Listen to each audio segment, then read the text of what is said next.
Welcome to The Kingdom Sleeps, the fantasy bedtime story decided by the roll of a dice. My name's Andrew, I'll be your story master for this evening. And my name's Tom, and tonight we'll be carrying on my adventure as Yohm. Tonight we will be travelling into the snowy, mountainous region of Brustyama, where, as Tom says, we will be continuing the journey proper for Yohm. Tell me, Tom, how do you think Yohm will be feeling about this journey to a new unknown land for himself? Oh, an awful lot at once, I think. There's a lot of excitement about this being the natural wayward spirit that he is, but he's definitely going to be, for the first time in a long time, out of any sort of comfort zone that he's used to. He's made a living off becoming an expert at moving through the desert, so heading to almost the polar opposite of that should prove some interesting situations for him to come across, but with Tonto at his side, I'm sure he'll be fine. I'm sure he will. I'd like to thank our listeners so much for their patience for this episode. It's been a little longer coming in the making, but thanks for being here. Thank you for listening. Thank you also to everyone who's been joining us in the Discord recently and having some awesome conversations around the show and TTRPGs in general. It's been a delight to talk with you and join in those conversations. If you're interested in the show, you're enjoying it so far and you'd like to come and join us over there, there'll be a link to the Discord below. But for now, close your eyes, make yourselves comfortable, and join us where the kingdom sleeps.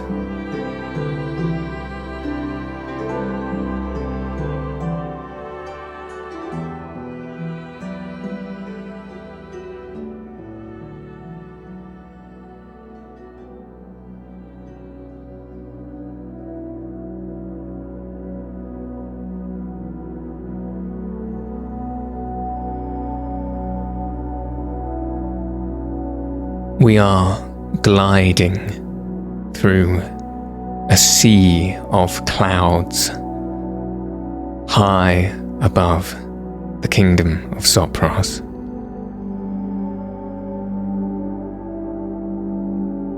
And as we move through the mists, from beyond them emerges, way off in the distance, this huge mountain landscape that, if you were to just squint your eyes, looks almost as if it were the outline of a shoulder and neck. The entire plain covered in jagged rocks, and from this distance, what looks like a delicate layer of powdered snow. Within this sea of soupy cloud sits a pinpoint from this distance. This point is, in actuality, a huge floating vessel, a blimp of sorts, from the back of which you can see this large, glowing, blue-white stone that emits forth a powerful jet of streaming particles that propels it through the air. And as we get closer and closer, flying through the clouds towards this blimp,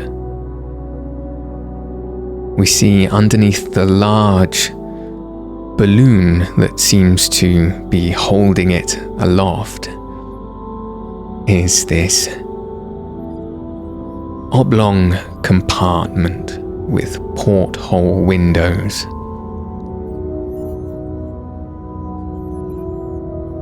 And we can look through one of these windows. Inside this submarine-like metallic room, very rugged, not makeshift but functional in nature. It is here that we find Yohm, who has been travelling now for many hours from the plains of Schwertsuna, from the city of Suncolt where he left, towards somewhere new, the region of Brustyama. Now as he sits in this, like I say, very functional room, tantamount to a large metal box on what is a reasonably uncomfortable metal seat, all the more so uncomfortable due to the length of time he's been sat. He has Tonto, his Mamu spirit friend, by his side, occupied by a spinning top that has been much of his entertainment for this long journey. Opposite him sit two members of guilds. A Guardian's Guild guard he knows to be called Hader, resting in a leaning position against one of the metal pipes that lines the side of this compartment, eyes closed, gaining a little rest. A young member of the Constructors Guild next to him, Yohm knows to be called Laurel, making very pensive, almost frantic notes in a journal. And over at the front, in the cockpit of the ship, the pilot, a master of the Constructors Guild, named Groob, who is very much occupied with the many switches and dials required to maintain the navigation.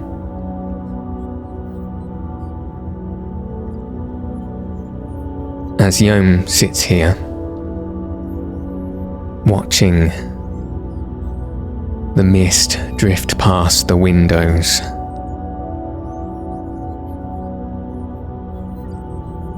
how is he feeling now on this, let's say, 7th hour of his journey? Well, for one, his hand is nestled very deep into one of his pockets, which happens to be just full of that Schwertsuna sand. He's playing with it and letting his fingers just remind him of where he's come from. All the while, just these creeping thoughts of the Mamu and what he might be flying into. And if what he's heard is true, does it line up with his encounters? Does it remind him of that serpent in the desert? And as the time grows closer and closer to the destination, more nerves seem to be sinking in. as the enormity of this task that's been set to him is starting to come into realization. How did he solve the problem last time? What exactly did he or Tonto do to soothe that frantic Mamu? And the more he tries to get a solid, functional answer, the further away it seems. So at the moment, despite all is new around him, he's very much stuck in his head, wondering what's he going to do. So, as these memories and considerations of his past journeys mingle with his apprehensions of the future,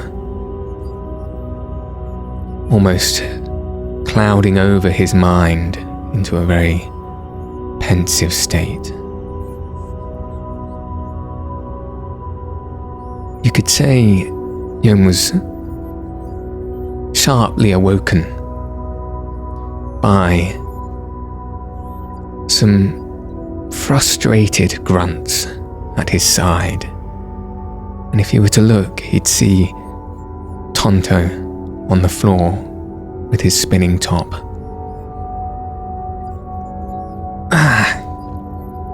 Come on. Just taking the device, spinning it wonderfully, and yet still somewhat frustrated by something about its movement.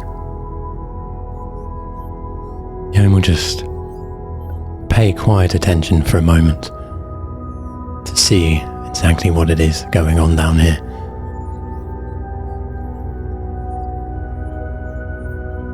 And you'll see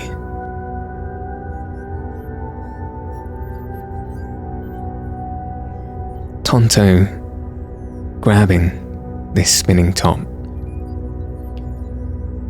and with very concentrated brow and darting eyes and paws more delicate and precise than you've ever seen him use them,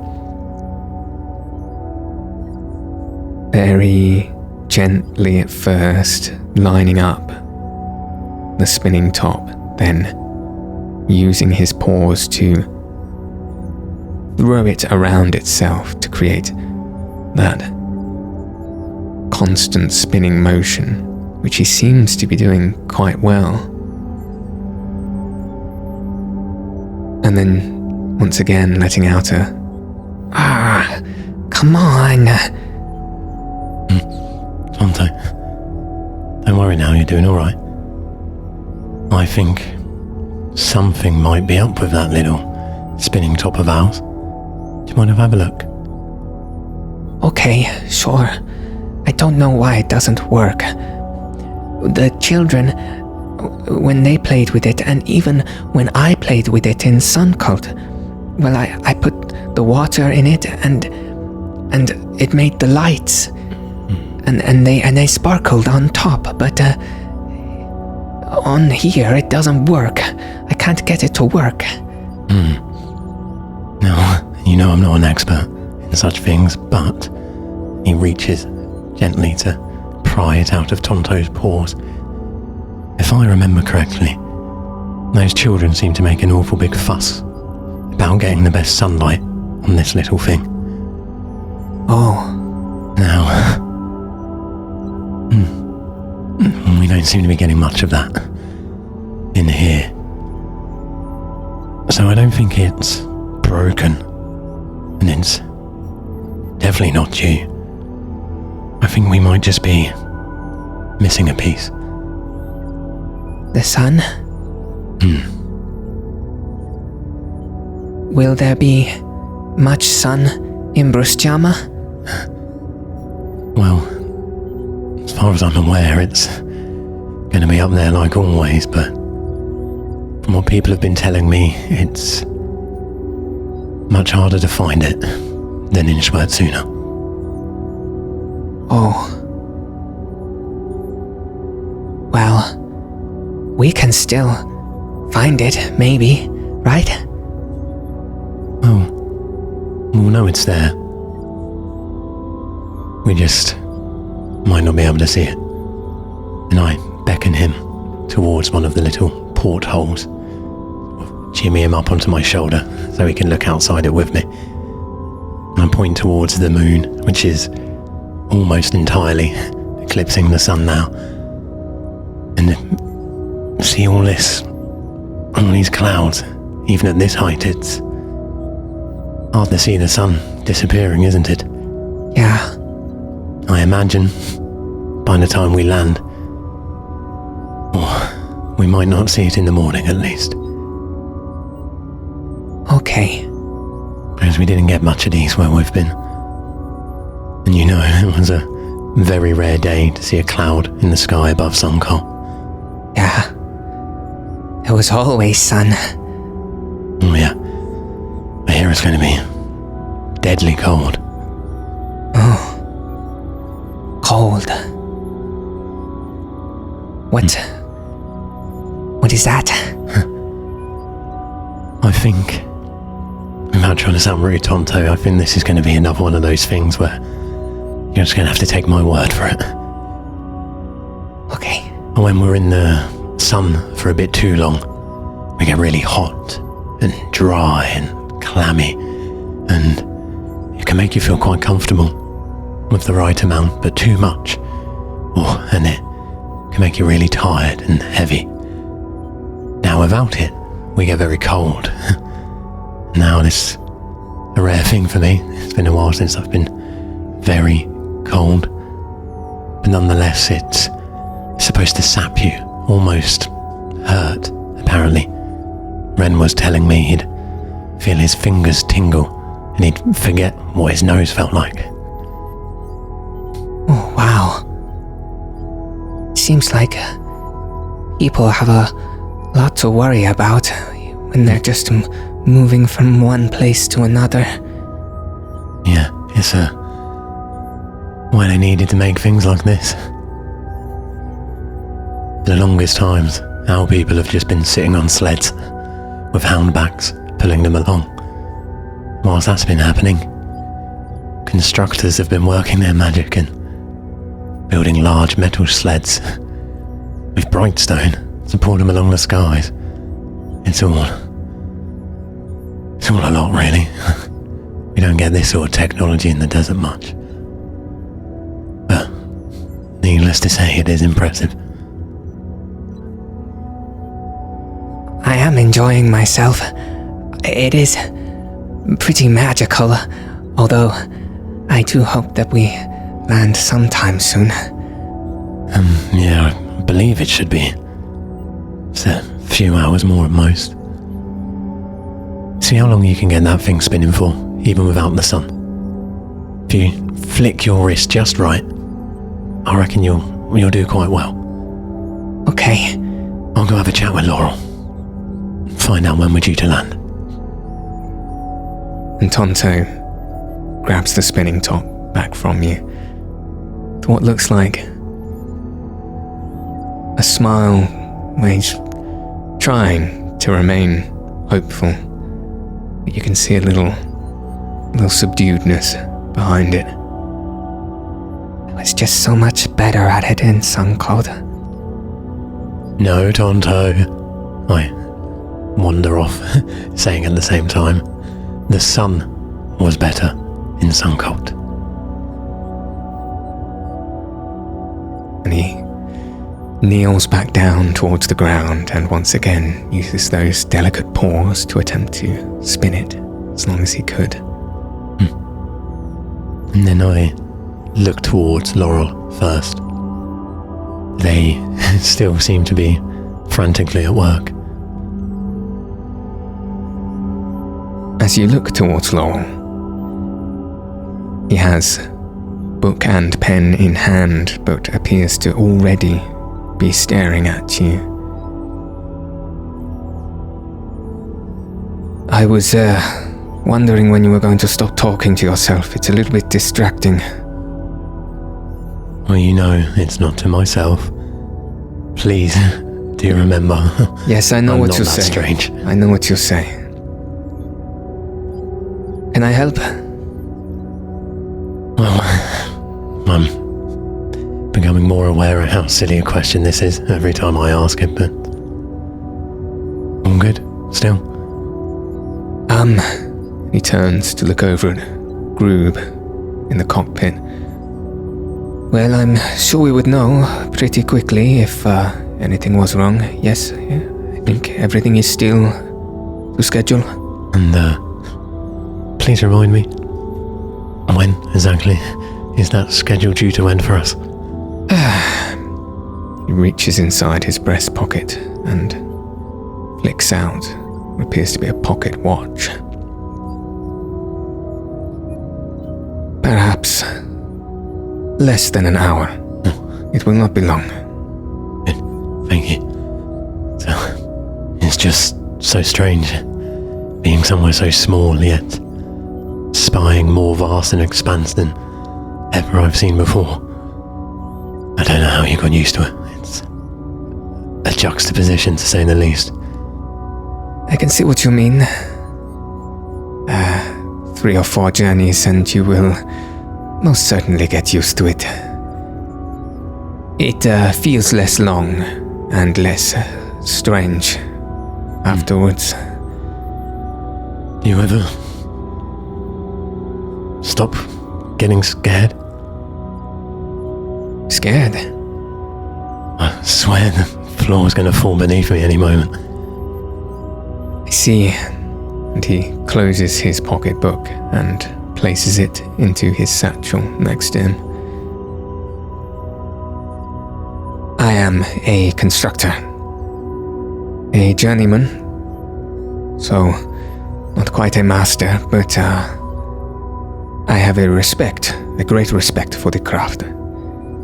I know that many hundreds of hardworking, intelligent people have put work into making sure that this will not fall out of the sky. You can be assured of that. Yeah, you're right. I've tried to tell myself that a few times, but it's easy to trust before it's tested, isn't it? I understand. Don't worry, Yohm. You are in safe hands. Yeah, I'm sure of it.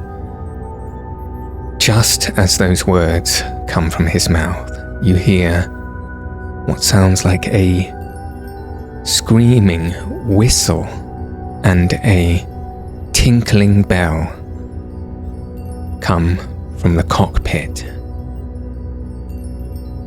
A loud noise that pierces through the ambient rumble that permeates the ship and has done throughout your journey, and it causes Laurel's head to swing around towards Groob. And you'll also notice Hader suddenly, sharply awaken and look in the same direction, at which point you hear words from the cockpit.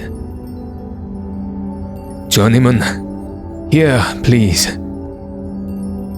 And Laurel rushes over to the cockpit. And as he does so, roll me an investigation check. That'll be a 19. You follow with your eyes as Laurel heads over to the cockpit, and you'll notice that several dials that were in particular steady positions beforehand are now swinging left and right rapidly. That noise that you heard appears to be coming from a jet of steam that shoots out of a pipe and is hitting into a bell that looks like it is there to sound some kind of alert. And you can now see Laurel hunched over the shoulder of Groob, sat in the pilot's seat, and they begin to murmur to each other. And as this is happening, you begin to feel the entire vessel sharply dip down all at once, with a huge uprushing feeling in your gut to accompany it as everything moves sharply around you. Tonto, you okay? And you can see Tonto on the floor, slightly startled by the fact that his spinning top is no longer upright as it was before, assuming perhaps that it was his own fault, looking up to you and say, "Oh, yes. Are you okay?" Yes, as he tries to hide the shock on his face for a moment. Grab your things. Come, stay with me a moment. Oh, okay. What's happening? Well, let's try and find out. And we walk over to Hader. And how is his face looking as we walk over towards him?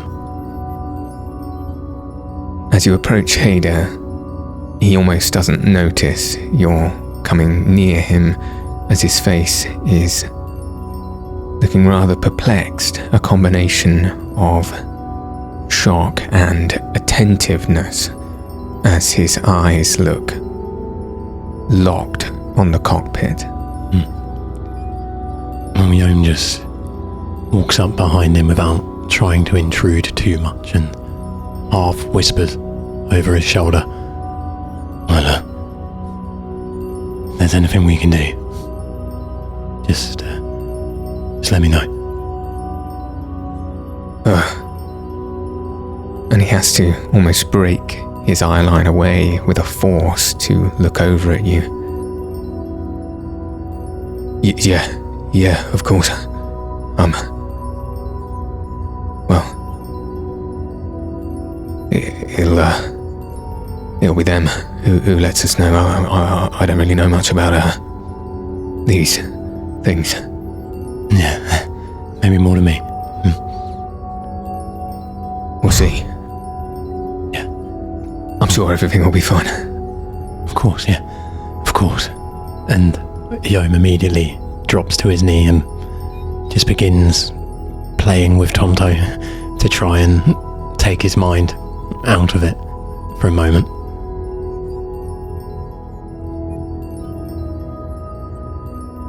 And as you drop to a knee and you see Tonto's smiling and welcoming face, as Tonto brings up his spinning top towards you and begins to gesture towards it to explain something enthusiastically, he doesn't quite get to say it before more words from the cockpit. A frantic voice from Groob saying, "Prepare for landing. Everyone be seated. Quickly." As you begin to hear an eerie silence of the humming that usually permeates the deck.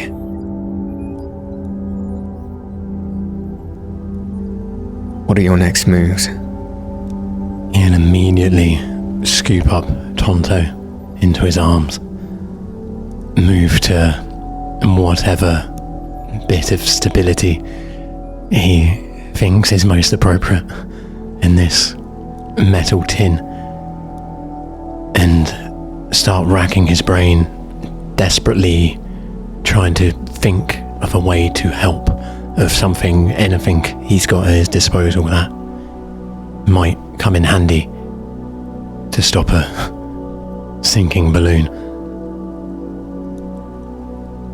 First, roll me a dexterity saving throw.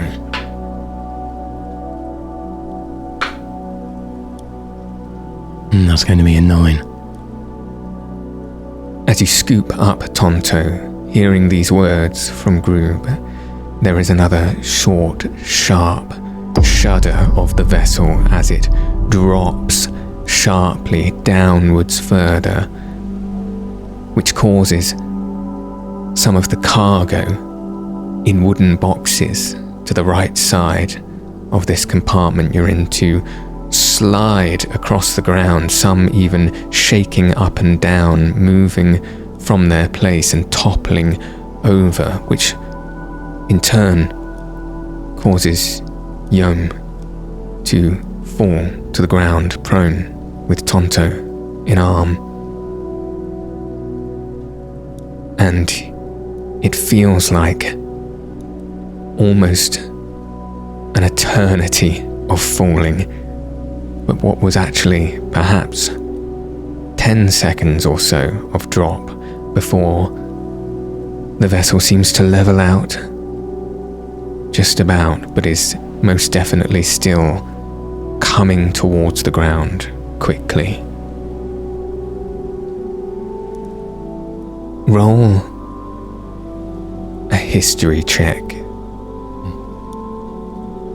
and an arcana check.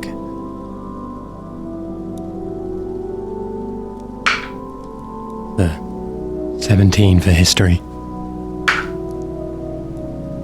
And the natural 20 for a total of 20 for arcana.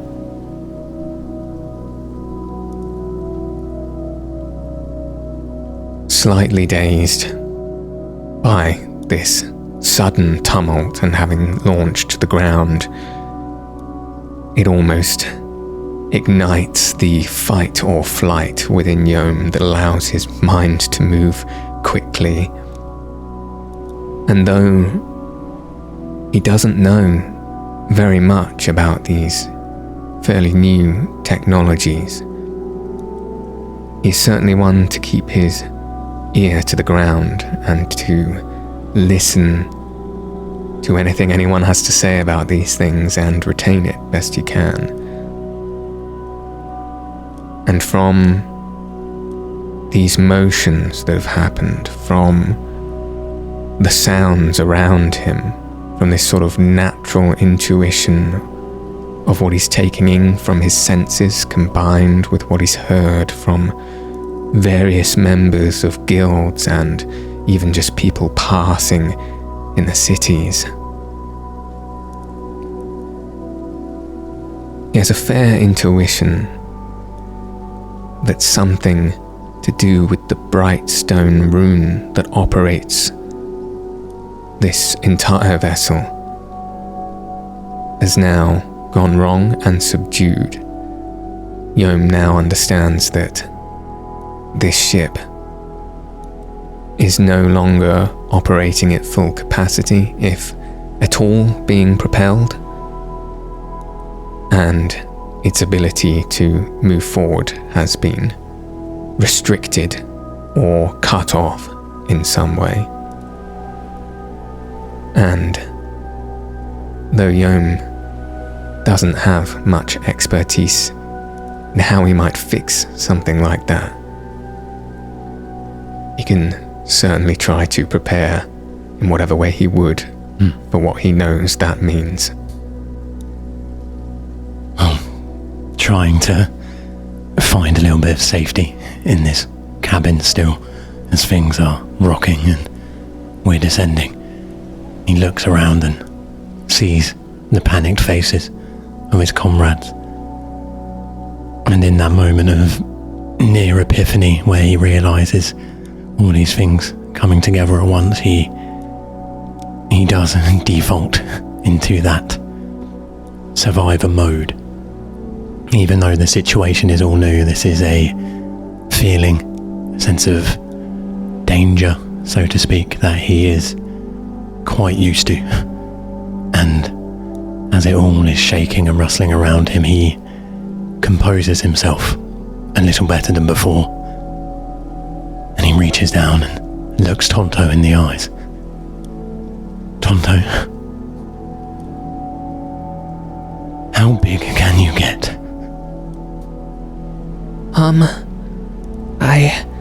I don't know. Maybe big. How big do you want me to be? I want to know how big. I want to see how big you can go, Tonto. Shall we try it? I'll talk to the guys. We'll all help. I'll get you as big as you can be. Okay. It might be nice. Oh, yeah. I feel a little cramped in here. I think you can get bigger than that pink one we saw whilst we were walking to Suncolt. I think you can get bigger than that, can't you? Oh. Yeah, probably.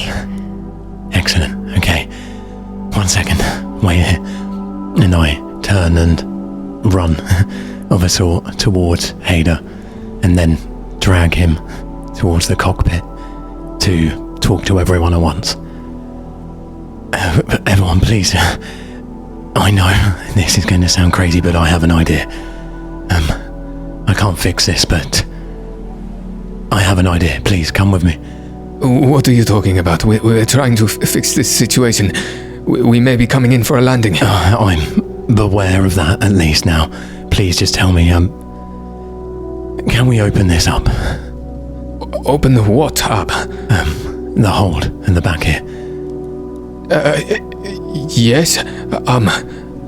Yes, we could open up the back. That may release our cargo. What are you suggesting here? I won't be able to save the cargo, but if you trust me, I'm pretty sure I can save all of us. But we must go quickly. Few words from a very panicked Hader come blurting out. No, what are you talking about? Come on, there's got to be something we can do. Groob suddenly raising a hand as quickly as possible, standing himself up. One moment of pensiveness, just an instant as his eyes dart around, thinking about every possibility plainly written on his face. He looks to you, Yohm. Okay, yes. What do you have in mind? Come with me. And we head back towards the back cabin.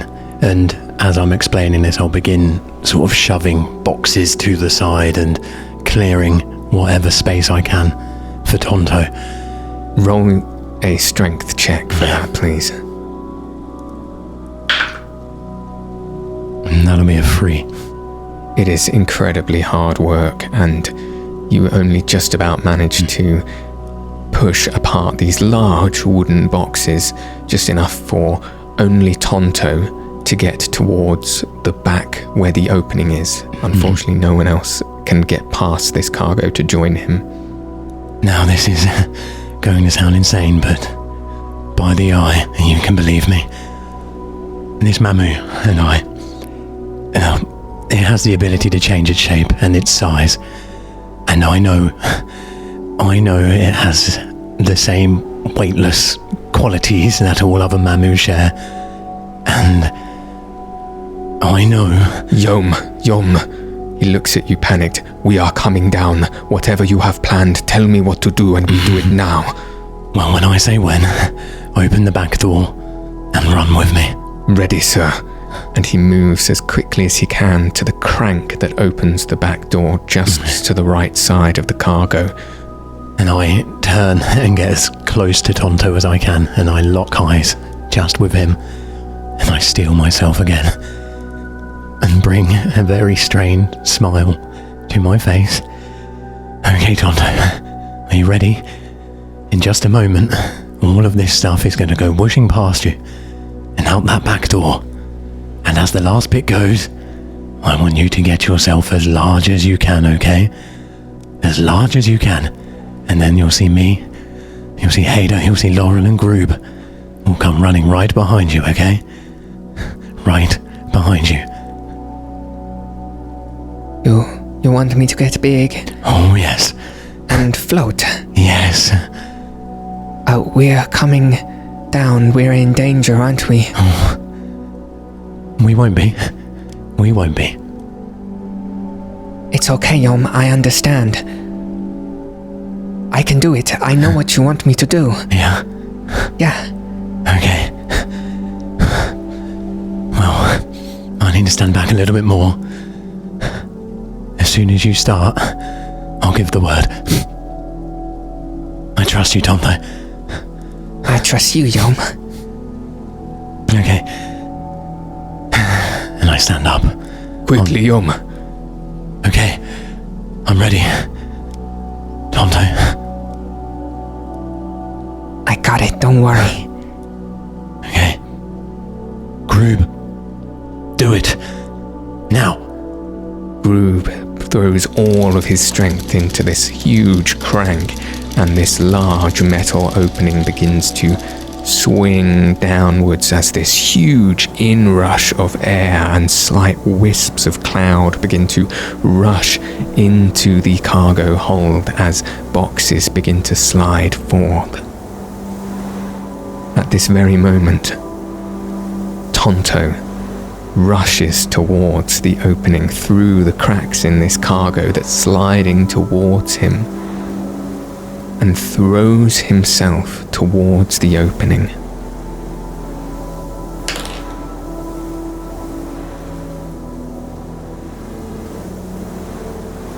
And as he does so, you see his little paws stretch forward towards the sides of the opening. And his whole body elongates. His legs and his arms grow out. Very, very, very thin at first. And as he gets a tight hold onto the hull of the ship, his whole body begins to expand. It begins to balloon as he gets bigger and bigger and bigger, until the features of his face begin to distort against this stretching balloon of a body he is creating, until eventually he begins to resemble the very balloon on top of the blimp itself. And as he gets larger and larger, you start to feel that the ship, although now tilted quite dramatically at a 45-degree angle, is slowing down, and you are no longer plummeting, but you are softly gliding to the ground. And just past Tonto, you begin to see the clouds dissipate. You begin to see rocky terrain and a plain of snow that is glistening with orange evening sun just peeking past the eclipsing moon. As you gently come to the ground, and with one sharp but rigid thud, thump, everything shakes and stabilizes as you land safely and softly in the snow. I find whatever lump of yellow I can get a hold of, and I squeeze it with every fibre of my being. As you move towards Tonto to do this, he remains a huge ball with his facial features just in the center of this stretched skin and sees no reason at this point to change his form, but you can see a smile on this face that remains, and all that you have to squeeze is the sides of this large sphere.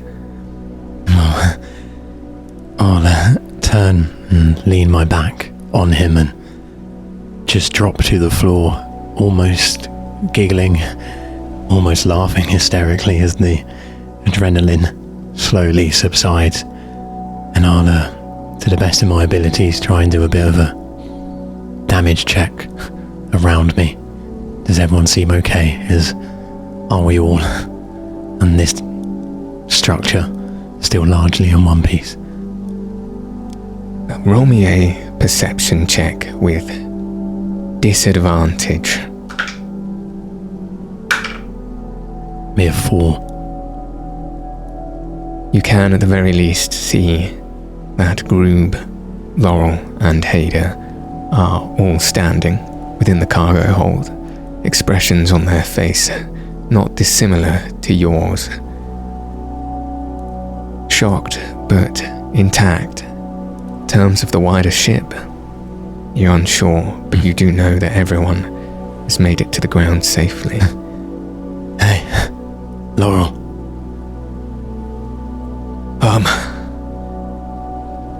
I think we just did that, didn't we? Oh yeah. Still think I'm talking to myself. Okay. I owe you and that Mamu an apology. No apologies, just some open eyes going forward, yeah? You see Groob stride towards you and walk over to yourself and Tonto just on the outside of the cargo hold, and you hear his feet crunch across the short piece of snow to kneel down next to you. Yohm, that was very quick thinking. You may well have just saved our lives there. Yeah, well... yeah. I don't want to pretend I was really certain about that, but... I had a gut feeling. Thank God you did. I have never seen anyone make a Mamu do something like that. I'm glad we have you, is what I'm trying to say. Well, thank you, Grape, for getting us this far. And doing what you can do. If I don't know. I think if I was with lesser guild members, I might have spiraled as well. Thank you for trusting us. Kind of you to say. I know a practical man when I see one. I trusted the look in your eye, let's say that. Thanks. But there is plenty more to be done. Don't thank me just yet, unless your Mamu friend here can fly us all the way to Moonberg, then something must be done. That would be a treat, but I'm not sure his abilities go that far. Are you okay? Is it feel quite strange in here now, as Yohm visibly starts to shake. It's your first time in Brustyama, yes? Yeah, first time out in the desert, to be honest. Come back into the cargo hold. I'm sure we have some jackets for you. You are not dressed very well yet for what Brustyama has to offer. No, just one more moment, please. He goes over to what I believe to be Tonto's ear rather naively, because as he leans in to whisper into it, he's fully aware it isn't sound that lets these two talk. Thank you, Tonto. That was amazing. And I reckon you could probably go bigger next time, couldn't you? And you can see where Tonto's facial features sit. That a really enthusiastic grin comes across his face. Oh yes, I think I could. But that kind of took it out of me a little bit. And you can see his whole form deflate very quickly back towards. Instinctively, Yohm just nestles where he knows he needs to be to support him and take that weight. And he slowly sinks back into a Tonto-shaped form, which lands quite neatly and elegantly into your cradled arms. I think I need to rest after that. Just to lie. Will you carry me, Yohm? Of course I will. And as he does that, I rest my hand into Tonto's little chest, which has been clenched and deadly tight this whole time while this has been going on. And I just open it and let go of that little spinning top once more into his bosom. And I turn towards everyone else. You've made 3 more friends today, Tonto. Good job. Good job. And then follow Groob to try and get some semblance of warmth going on. Tonto cradled in your arms, happily occupied once again with his spinning top, following Groob into the cargo hold as he kicks aside tattered pieces of wood that have splintered from the boxes around him. He moves towards a large storage cupboard, which he opens sharply, and from out which he brings this large, thick, wool-lined cloak that he brings towards your side and drapes over your shoulders, encapsulating yourself and Tonto. You can keep that. You will need it. Thank you. Let me see if I can find you some boots as well. I think they will be helpful. Yeah, that's alright. I was warned that it would be cold, but if you've never seen it before, I don't think there's anything that can prepare you quite. Thank you. And he, after a little bit of rummaging, does manage to find some tall, sturdy-looking knee-high boots that he puts in front of you. They should do a lot better through the snow than those sandals. Yeah, thank you. And he will then spend the next few minutes forcing himself into some strange sensations worth of clothes. It is very unnatural feeling to be so enclosed and so burdened by one's garments, but he does what he can to make it fit, and he sort of jiggles the coat around whilst trying to keep Tonto relatively undisturbed, and slides his arms into it so he can wear it proper.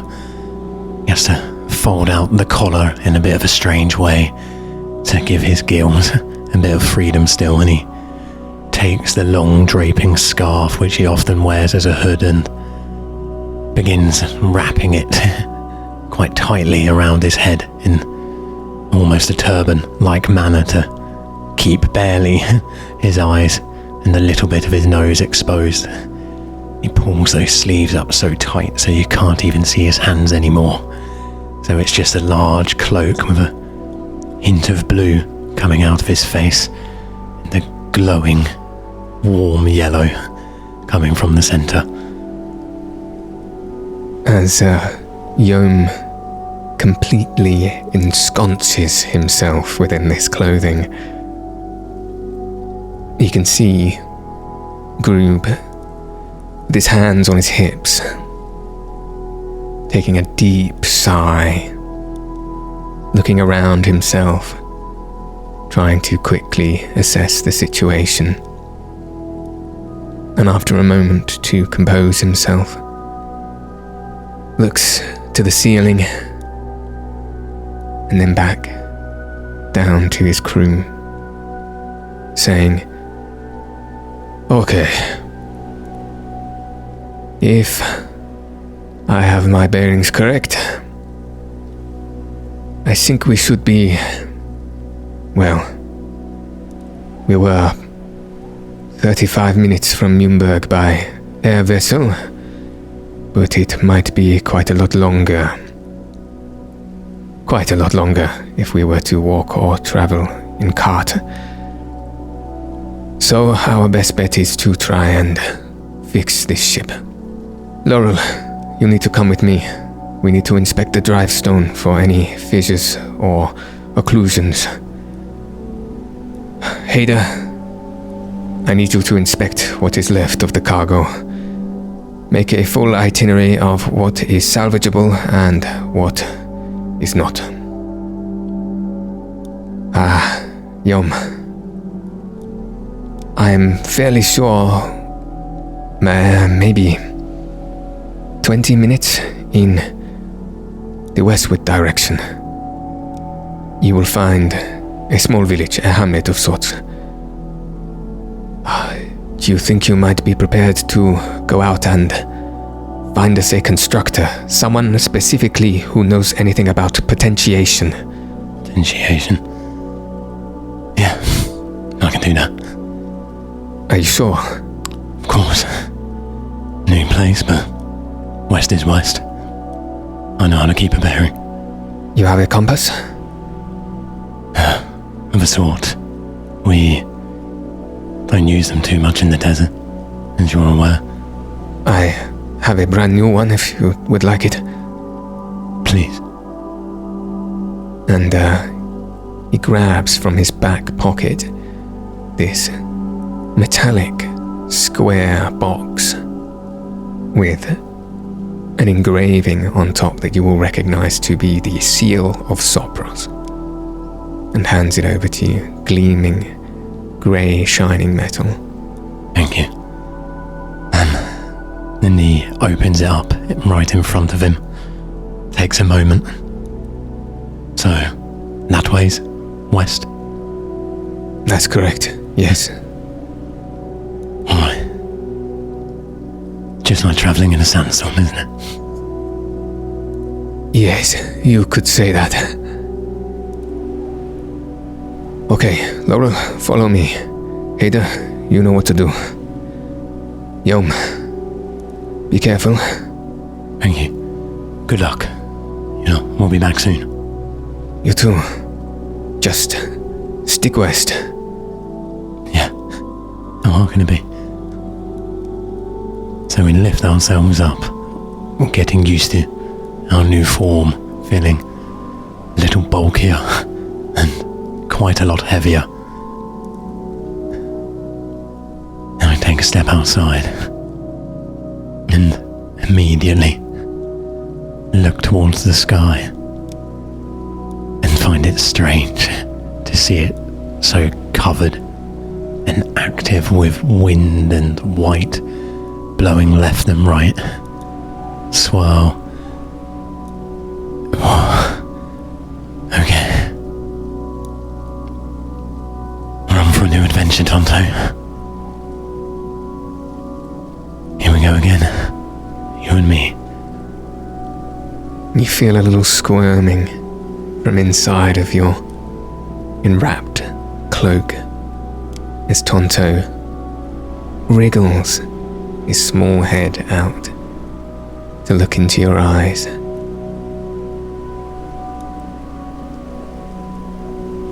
Out into Brustyama. The white sand. I see it everywhere. I know,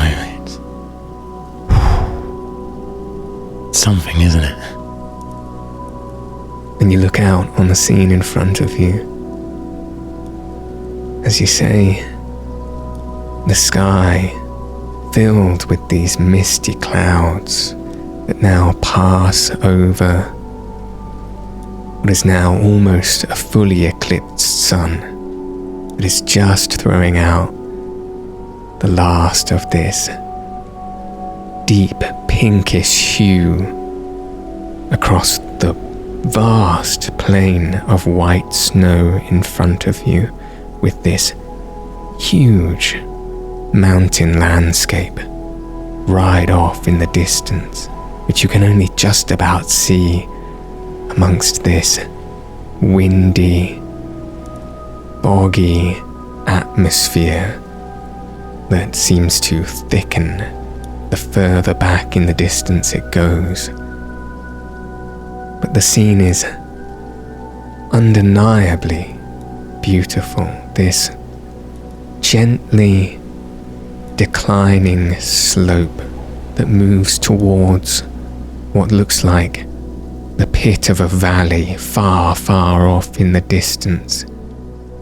Just a few twinkling lantern lights that you can see. That appears to be the one that Groob described to you.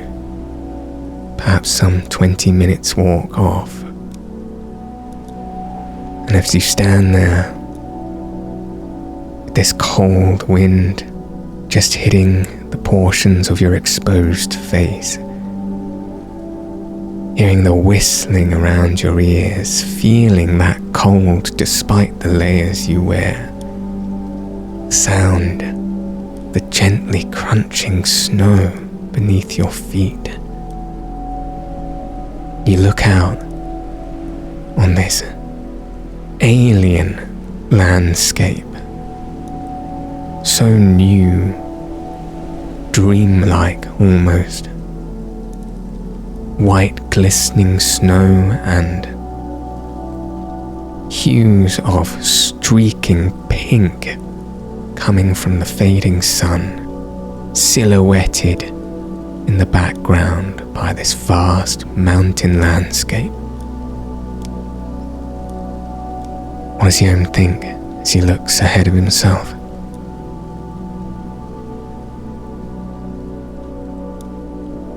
This is what I've always wanted.